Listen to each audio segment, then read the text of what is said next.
Hi guys, Matrix here with another video. Hope you guys are enjoying the content of this channel. If you want to support this channel, please leave a like and share this video. You can also leave a comment if you wish to make any sort of request. So let's dive into today's topic. This video is in continuation with my earlier video on StyleGAN.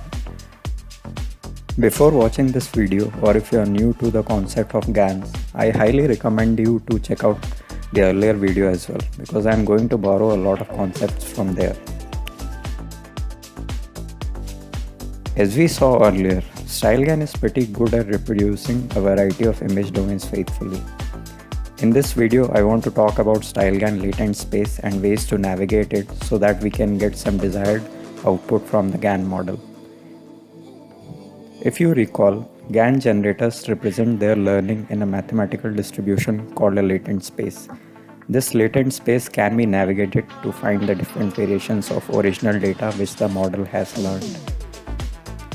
Each individual point in the latent space is called a latent code. We can represent it by a vector or an array of n numbers for n-dimensional latent space. In case of StyleGAN, each latent code has 512 elements. Let's see some samples of different randomly generated latent codes for a StyleGAN trained on faces.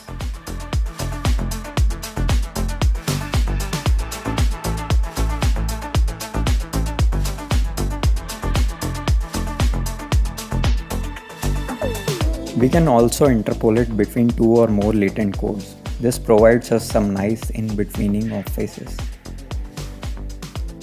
So what can we do with these latent codes? StyleGAN during its training feeds the latent codes to a mapping network and then provides them to each layer of the generator. This allows the generator to learn the concept of styles through changing some input in the latent codes. By experimenting, people have found that certain latent code controls certain aspects of the output.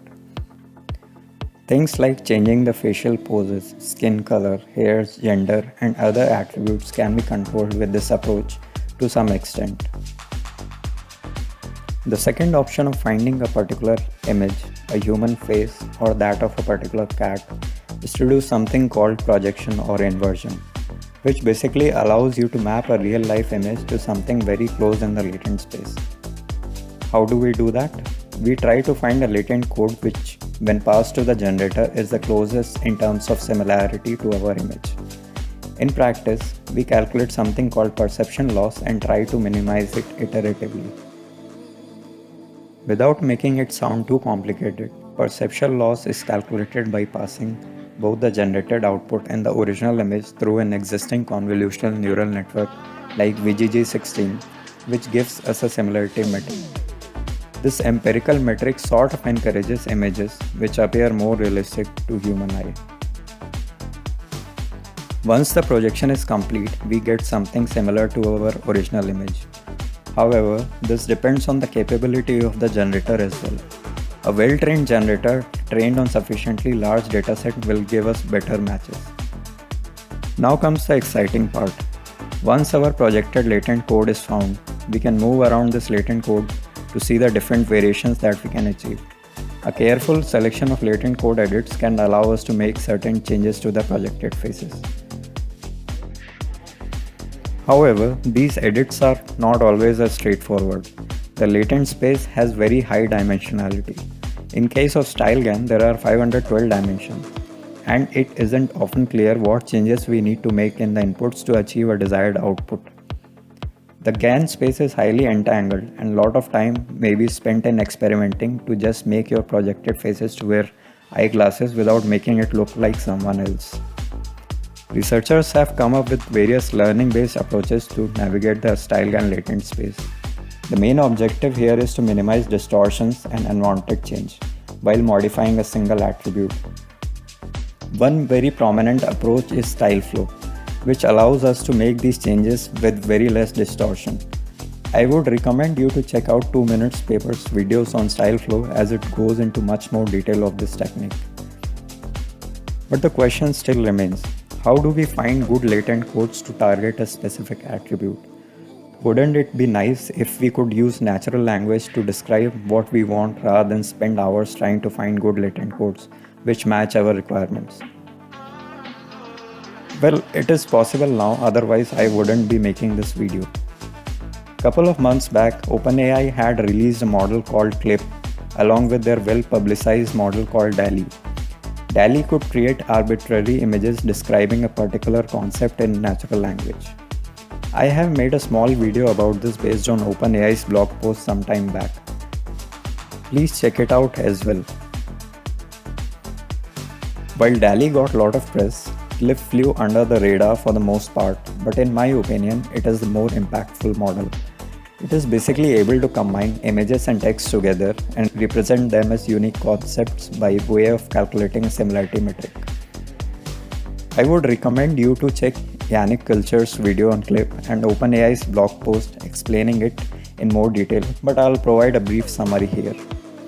Clip is basically a transformer-based model which learns concepts by contrastive learning, which basically tells the model to map images and text pairs that are related and discard pairs which are not. For example, when shown an image of dog and some text mentioning "my cute pup," the model responds more strongly than say a sentence which says "kangaroo boxer."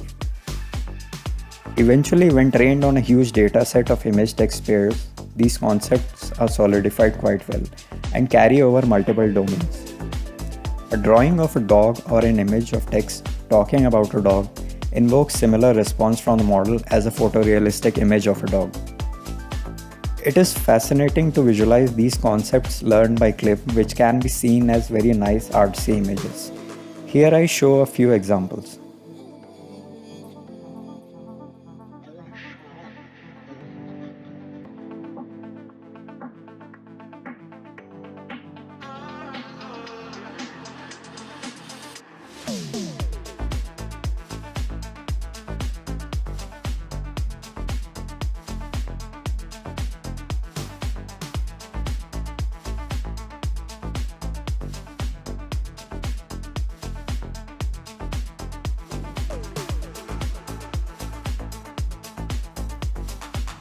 You can explore many more of these on the OpenAI Microscope webpage. My last video was made using a similar technique called Deep Days, which uses Clip to convert text to images. Do check it out as well. I would probably make a video on Clip exploring its other use cases. So how can we use Clip to explore the StyleGAN latent space? The idea is that given a dataset of text and an image, Clip provides the probability of each sentence describing the image correctly. This can then be used to calculate a similarity number. With proper scaling, we can use the similarity metric as a way of optimizing the output from a StyleGAN generator. And voila, we have connected the two models where the Clip asks the questions and StyleGAN gives the answers. To ensure that the generator produces realistic output as well, we can keep the existing metrics like perceptual loss so that the output looks similar to our original training distribution. This works really well in practice. Let me show you some examples.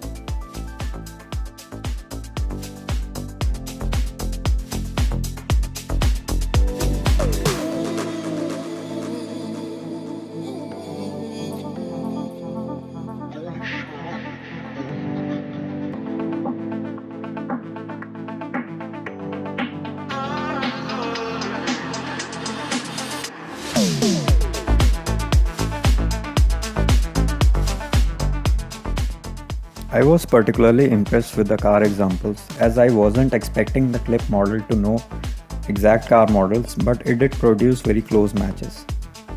We can try editing some faces through this approach, and to some extent it works, but this can take few trials and good prompt editing. It ultimately depends on what sort of text and image mappings are learned by Clip and how well trained the generator is. The major strength of adding Clip to StyleGAN, however, is finding good latent codes described as concepts. Latent codes which can't be described with other approaches are easily found by adding the Clip model. Of course, this is not the end of this series. A lot of work needs to be done to reduce the time taken for optimizations. Perhaps someone will come up with an even better approach where all image editing is possible with simple natural language prompts. We might even see a holodeck-like AI come to life a few years down the line. Hope you guys made it to the end of this long video without much boredom or confusion. In future videos, I plan to dig deeper and come up with even better AI related use cases. Perhaps I might even do some off the script content where I just try to talk about some stuff in my robotic voice. I'll see you guys in the next video.